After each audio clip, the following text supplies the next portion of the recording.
What do you think about establishing the Khilafah? Last question. What do you think about establishing the Khilafah? I think it's great, mashallah. I'm not going to do it because I don't want to live in Guantanamo, Cuba. Right? Look. All joking aside, right? There are established Khilafah is fard. It's fard. It's fard. It's an obligation Allah has imposed on this ummah. But it's not fard ayn. Fard ayn means what? Fard on every individual, right? Like if I read 10 salats, it doesn't mean that you don't have to read 5. You know, I read my 5, you read 5, your 5. I can't read your 5 for you, you can't read your 5 for me. The things that are fard ayn, the things that are individual obligations, are of higher priority. You got to get those straight first. Afterward, there are certain things that are what they call fard kifaya. Like for example, if someone dies in the community, someone has to read their janazah. Someone has to, it's a fard on the entire community. But if like some people get together and read the janazah, the people who aren't there, the obligation is lifted from their shoulders, right? So that's a fard kifaya on the level of the community. Certain things are like a national fard kifaya, which is what, right? There needs to be a place where people can learn the ulum of deen, right? The Darul is there, Maulana Mikhail is there, Maulana Sahil Tali is there, Maulana Yamin is there, you know, Barakat Bhai, they're working hard, Allah Ta'ala give them reward. You can learn all the way from Alif Ba Ta Tha, all the way from Bukhari Sharif now, mashallah, over there. Right? It's a fard kifaya on the entire country, so someone cannot get a visa to go to South Africa or to England or to India or Pakistan or Saudi Arabia or Egypt or Syria. Allah Ta'ala give the help to the people of Syria, Turkey. You can't go there. There's a place inside the country that everyone can go to. You go learn over there. You know, maybe it's not like as nice as the Hilton or the Marriott, but you'll get through it, inshallah. It's there for you, right? That's a kifaya on the entire country that they're taking care of. Khilafah is a kifaya on the entire world. It's a kifaya on the Muslims of the entire world. So if you, as an individual, Allah will ask the entire ummah, did you do it or did you not do it? And if the ummah says no, then He'll ask those people who are able to make it happen. Trust me, you and me are not able to make it happen. We're like people, we get like impressed with $1 million, $1 million, right? That's how small, we're small people. Allah forgive us and help us, we're small people, right? The people who have it within their power to make these decisions, they're big. Allah Ta'ala make all of you, inshallah, one day. It's so important, inshallah, right? But you're not able to make your own currency. If you want a country, you have to make your own currency. You're not able to make your own army. If you and me tried to join the army, they'd probably kick us out for being flat-footed or like lazy-eyed or whatever, right? Even the American army, they wouldn't take us. And they have anyway, okay. I didn't say that, okay. So you know, like there's things that even if you were, you're just, you know what I mean? It takes not billions of dollars to make an army, it's trillions of dollars to make an army. Not to fight with other people, just even countries like Denmark that don't have any enemies or even they have to have an army if you want to be a country, right? You have to have an economy. Economy means what? You need to have enough jobs that people can work and make a living, right? There's not enough people in this masjid right now that could even make a grocery store. No, it's not a joke, it's serious, right? Inshallah, you guys will work hard, you guys will make money, you'll establish wealth. You know, there's like this, in Queens, there's that Aaron's kosher supermarket next to the Masjid al-Salihin. The Jews, they got together, they made their own real grocery store.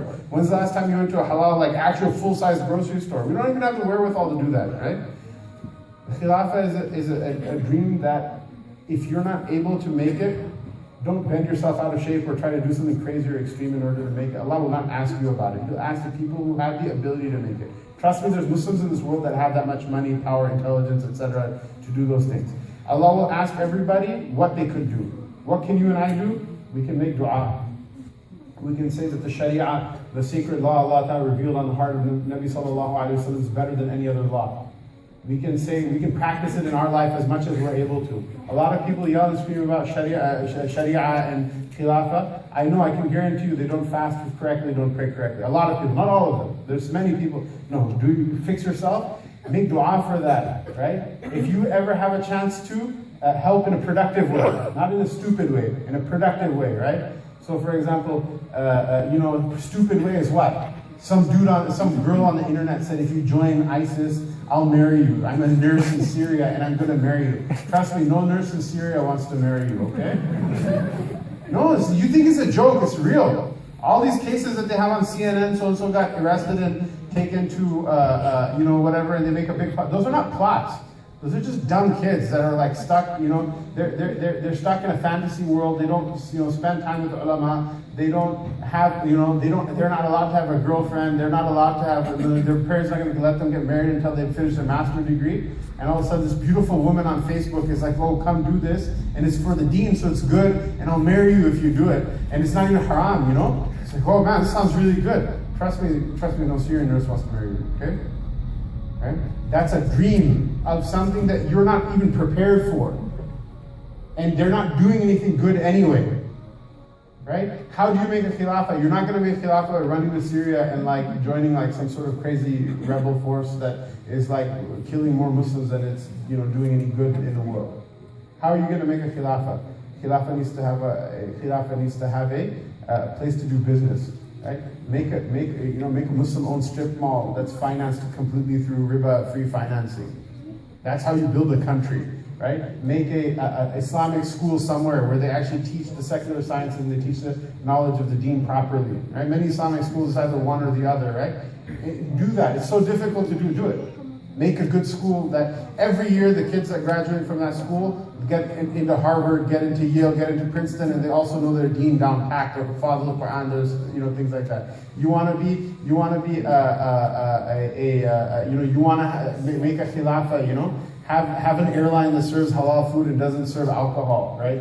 There's like only a couple of airlines that do it in the world, and none of them are financially solvent. None of them make money. Make one that makes money.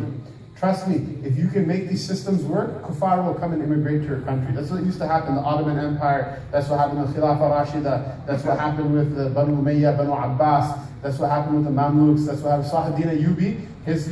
There's New York, there's a lot of Jews around here. Ask Jews who's their most important rabbi. They'll say, Rabbi Musa bin Maymun, Moshe bin Maymun, they call them Maimonides, right? They say that there was two Musas that came to to the Jews. One was the one who received the Torah, and the other is the Rabbi Moshe bin Maymun. You know where he lived? He lived with the Muslims. He was Salahuddin Ayyubi's personal physician.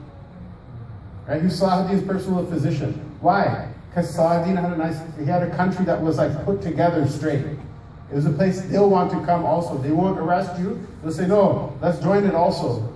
It has to work though, it has to make some sort of sense. All the systems of state have to be in place in order for it to make sense. It's not going to happen by like a kid like running off and like killing people. If killing people is all we needed to make a khilafah, trust me, Europeans would have made a khilafah centuries ago because they're very good at it. It's more than that, inshallah. So what is it? Yes, it's a very lofty goal. We make dua, Allah can make it happen, right? And we work toward it in practical ways.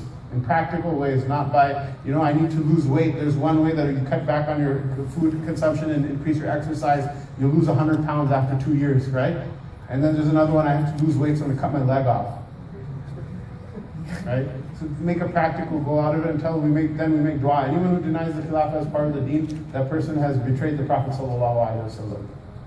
It's part of this deen, but again, practical measures. Allah won't ask anybody to do, why didn't you do something that you weren't able to do?